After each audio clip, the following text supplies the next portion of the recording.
अब बात करेंगे हम छत्तीसगढ़ की। चौथा जो राज्य है वो छत्तीसगढ़ है। छत्तीसगढ़ में 90 सीटों पर मतदान हुआ और जो सरकार बनाने वाली जो स्थिति तब आएगी जिसके पास 46 का आंकड़ा होगा, 46 का जिसके पास आंकड़ा होगा वो सरकार बनाएगी। राजपथ के जो संपादक है, प्रधान संपादक सैयद कासिम साहब का कहना है कि छत्तीसगढ़ में Bahujan Samaj party king maker की भूमिका में रहने वाली है। मतलब बहुजन समाज पार्टी के बगैर छत्तीसगढ़ में कुछ नहीं हो सकता, ऐसा कहना राजपथ के संपादक सैयद कासिम जी का है। हमारा क्या मानना है, हम इस पर हमारे जो आंकड़े हैं वो आंकड़े क्या कहते हैं। बहुजन समाज पार्टी किन क्षेत्रों में कमाल करने वाली है छत्तीसगढ़ में, वो आपको बताने जा रहे हैं। अगर बात करते हैं जिले की, तो जांजगीर चांपा में जो विधानसभाएं है जिसमें कि खासकर पामगढ़ विधानसभा, अकलतरा विधानसभा और जांगीर विधानसभा, इन तीनों विधानसभा में बहुजन समाज पार्टी जो है वो आगे निकलती हुई दिख रही है। बता दें पामगढ़ से बहुजन समाज पार्टी की पहले भी विधायक रही है इंदु बंजारे, और फिलहाल बहुजन समाज पार्टी ने इंदु बंजारे को यहाँ से रिपीट करवाया है। यहाँ जो मुकाबला है वो त्रिकोणीय हो रहा है और एड़ी चोटी का जोर कांग्रेस बीजेपी दोनों इंदु बंजारे को हराने के लिए लगा रही है।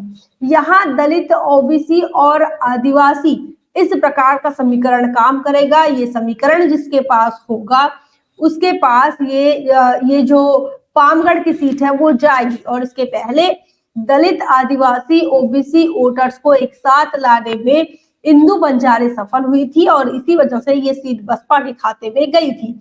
अब बात करेंगे अकलतरा की। ये भी जांजगीर चांपा की दूसरी विधानसभा है। यहाँ से विनोद शर्मा को बसपा ने टिकट दिया है। विनोद शर्मा इस क्षेत्र में जो है त्रिकोणीय मुकाबला कर रहे हैं कांग्रेस के साथ और बीजेपी के साथ।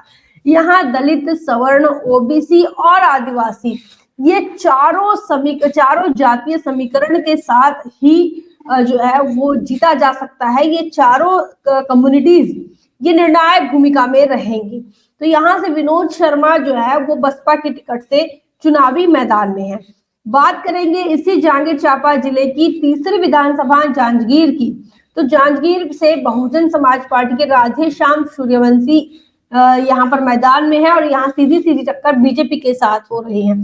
यहाँ दलित ओबीसी गठजोड़ बड़ा काम कर सकता है और साथ में अगर उसे ऐड कर लेते हैं जो गोंडवाना गणतंत्र पार्टी के साथ जो समझौता हुआ है, जो गठबंधन हुआ है, उसकी अगर बात करते हैं तो यहाँ जांजगीर में भी बहुजन समाज पार्टी कमाल कर सकती है और नतीजे जो है वो आपके सामने अच्छे नतीजे प्रस्तुत कर सकती है। ये जो एरिया है जांजगीर चांपा वाला, यहाँ बहुजन समाज पार्टी का काफी काम हुआ है।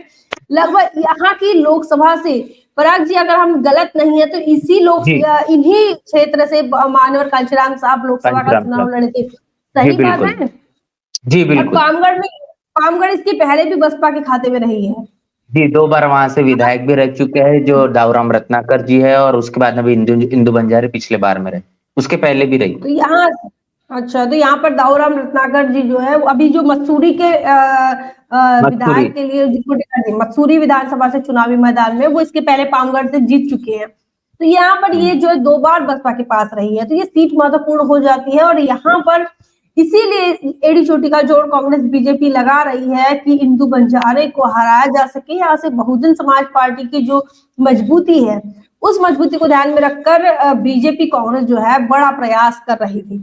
अगर बात करते हैं दूसरे जिले की तो इसमें जैसे ये जांजगीर चांपा हो गया, इसके 3 विधानसभा की बात हो गई। अब शक्ति जिले की बात करें तो शक्ति जिले की एक जयजयपुर विधानसभा है। यहाँ से भी बसपा का पहले से ही विधायक है और केशव प्रसाद चंद्रा, इन्हीं को ये जो पहले विधायक रहे हैं 2018 में, इन्हीं को बसपा ने रिपीट किया है, इन्हीं को टिकट भी दिया है। केशव प्रसाद चंद्रा जो है वो कांग्रेस के साथ टक्कर में है। यहाँ बीजेपी की साथ टक्कर नहीं है, बीजेपी तीसरे नंबर पर है और कांग्रेस जो है वो दूसरे नंबर पर है और पहले नंबर पर जयजयपुर में केशव चंद्र मौर्य है बहुजन समाज पार्टी के। तो केशव प्रसाद चंद्र है, तो माफ कीजिए केशव प्रसाद चंद्र है। तो यहाँ पर दलित, ओबीसी और आदिवासी ये समीकरण यहाँ काम करने वाला है। बात करते हैं सारंगगढ़ की, एक बिलाईगढ़ विधानसभा है। यहाँ ये भी विधानसभा बड़ी महत्वपूर्ण है।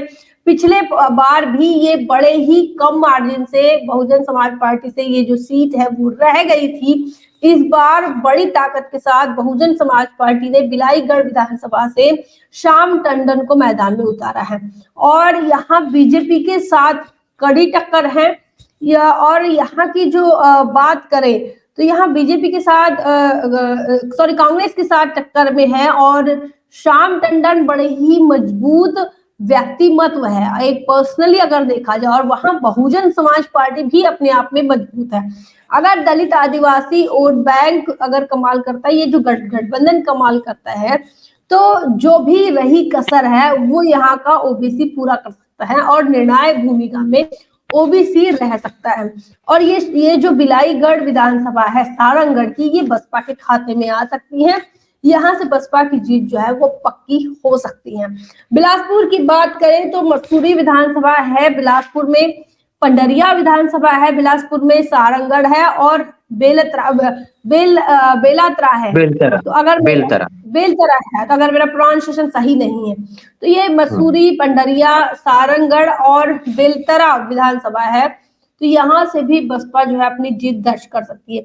लेकिन मोटा मोटी तौर पर हम आपको ये बता दें कि जिन सीटों की हम बात कर रहे हैं वो जो सीटें हैं, तो हमारे एग्जिट पोल के हिसाब से बहुजन समाज पार्टी के खाते में मसूरी भी आ सकती है। मसूरी से बहुजन समाज पार्टी के दाऊराम रत्नाकर, जो कि प्रदेश के प्रभारी भी है, काफी पुराने साथी है बसपा के, मानवर कांचीराम साहब के समय से वो लगातार बसपा में लगे हुए हैं। और पामगढ़ से, जैसे कि पराग जी ने बताया कि पामगढ़ से भी ये पहले विधायक रह चुके हैं। यहाँ पर दाऊराम रत्नाकर जी का जो टक्कर है वो बीजेपी के साथ है। यहाँ कांग्रेस जो है, कांग्रेस की स्थिति यहाँ पर सही नहीं है मसूरी में।